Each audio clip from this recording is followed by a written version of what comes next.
Assalamualaikum warahmatullahi wabarakatuh. Alhamdulillahirabbil alamin. Wassalatu wassalamu ala asrafil anbiya'i wal mursalin wa ala alihi wa ashabihi ajma'in.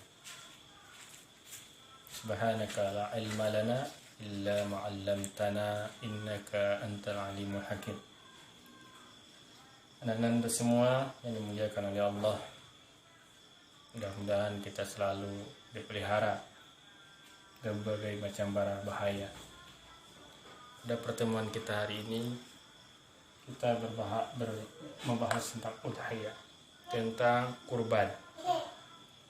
Dan kurban di halaman terakhir daripada pelajaran kita. Apa pengertiannya? Kurban itu adalah hewan yang disembelih, yaitu berasal dari binatang ternak yang berupa onta, sapi, dan kambing pada hari raya Idul Adha, hari raya kurban, dan hari-hari tasyrik, dengan tujuan mendekatkan diri kepada Allah Subhanahu wa Ta'ala. Disyariatkan kurban ini sesuai dengan firman Allah Subhanahu wa Ta'ala, Inna a'tayna kal kautsar fassalli li rabbika wanhar inna syani'aka huwal abtar. Kemudian keutamaan hukum daripada berkorban ini adalah sunnah muakkadah. Hukum berkorban adalah sunnah muakkadah dan makruh. Katakan di dalam fikih sunnah ini adalah makruh bagi orang-orang yang mempunyai kemampuan untuk meninggalkan ibadah kurban. Ketika dia mampu untuk berkorban, dia tidak berkorban, maka jatuhlah hukum makruh baginya. Kemudian keutamaan kurban ini adalah salah satu amalan anak Adam yang sangat dicintai oleh Allah Subhanahu wa Ta'ala. Kemudian kapan kurban itu menjadi wajib? Kurban menjadi wajib dengan dua hal. Kurban ini menjadi hukumnya berubah. Hukum yang sunnah ini berubah, sunnah muakkadah ini berubah menjadi wajib dalam dua keadaan. Yang pertama, ketika menjadi nazar. Seseorang bernazar untuk berkorban, maka korban berubah hukum menjadi wajib. Man nazara ayyuti Allah falyuti'hu. Siapa yang bernazar untuk mentaati Allah, maka hendaklah dia mentaatinya. Kemudian yang kedua, korban itu hukumnya berubah menjadi wajib ketika dia mengatakan ini adalah untuk korban. Maka Imam Malik mengatakan apabila seseorang membeli hewan dan dia menyiapkan untuk kurban, maka wajib baginya untuk mengorbankannya. Kemudian selanjutnya anak-anak ustaz semuanya yang dimuliakan oleh Allah,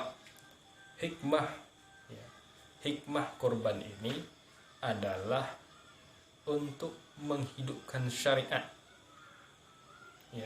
mengingat kembali syariat Nabi Ibrahim alaihissalam, dan yang kedua adalah memberikan kelapangan kebahagiaan bagi manusia, bagi orang-orang ketika hari raya tersebut.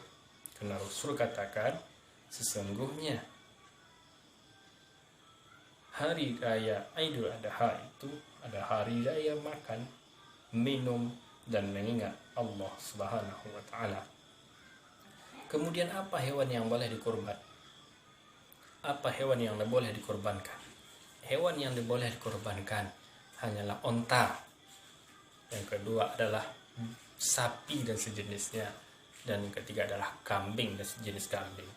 Tiga inilah yang boleh untuk dikorbankan. Ayam tidak boleh.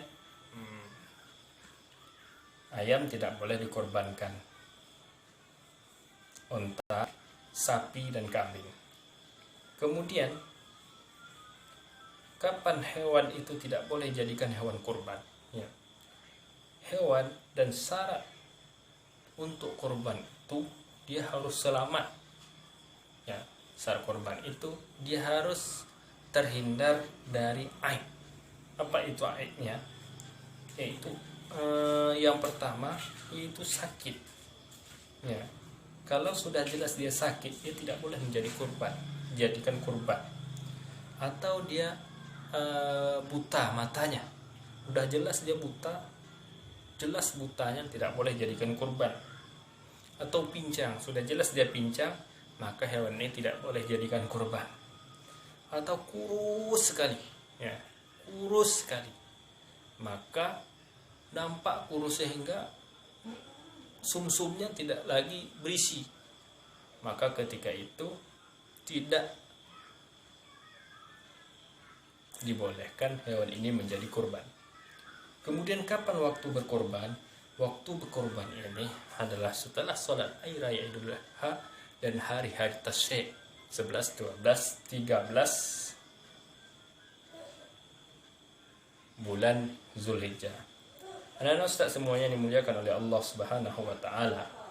Kemudian sini juga dibahas bahwa cukup korban itu untuk satu orang dalam satu rumah. Boleh berkorban satu orang untuk satu sunnah.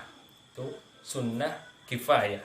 Sunnah kifayah, ya, sunnah yang mencukupi semua anggota keluarga. Dan ini juga pernah dilakukan oleh para sahabat Rasulullah SAW. Kemudian anak-anak Ustaz semuanya, bolehnya berserikat bersama-sama dalam berkorban. Dalam hal ini adalah ibil wal bakor.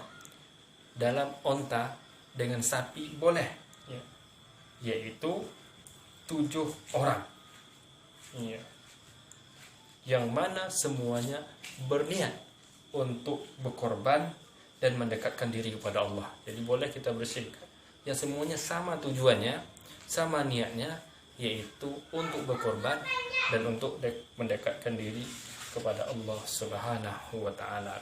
Kemudian bagaimana selanjutnya adalah membagikan daging kurban. Disunnahkan bagi orang yang berkorban untuk memakan, untuk memberikan kepada kaum kerabatnya, dan untuk mensedekahkannya. Dalam hal ini, dalam tauzi', dalam pembagian daging kurban ini, maka ulama menetapkan afdolnya yaitu memakan sepertiga, disedekahkan sepertiga, dan sepertiga lagi simpan, mana tahu nanti ada diberikan kepada saudara yang datang yang membutuhkan. Kemudian boleh juga memindahkan daging kurban ini ke negara lain.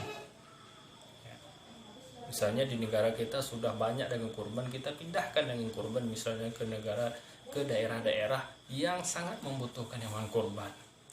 Palestina, ke Rohingya dan sebagainya, boleh memindahkan hewan kurban ke daerah lain, dan tidak boleh menjual dagingnya dan juga tidak boleh menjual kulitnya. Itu ulama mengatakan seperti itu, kecuali Abu Hanifah mengatakan boleh menjual kulitnya, tetapi harus mensedekahkan sebanyak nilai yang ia jual itu, atau dia belikan untuk sesuatu yang bermanfaat di dalam rumahnya. Itu menurut Imam Abu Hanifah. Sementara yang lain mengatakan tidak boleh menjualnya dan tidak boleh menjual kulitnya. Anak-anak Ustaz semuanya yang dimuliakan oleh Allah Subhanahu wa taala, yang terakhir adalah disunnahkan bagi orang yang berkurban untuk menyembelih hewan kurbannya sendiri. Mungkin itu saja yang bisa kita sampaikan. Mudah-mudahan pelajaran tentang kurban ini bisa kita terapkan di dalam kehidupan kita sehari-hari, dan Allah Subhanahu wa taala selalu memberikan keberkahan ilmu kepada kita dan bisa kita amalkan. Amin ya rabbal alamin. Subhanakallahumma bihamdika asyhadu an la ilaha illa anta astaghfiruka wa atubu ilaik. Assalamualaikum warahmatullahi wabarakatuh.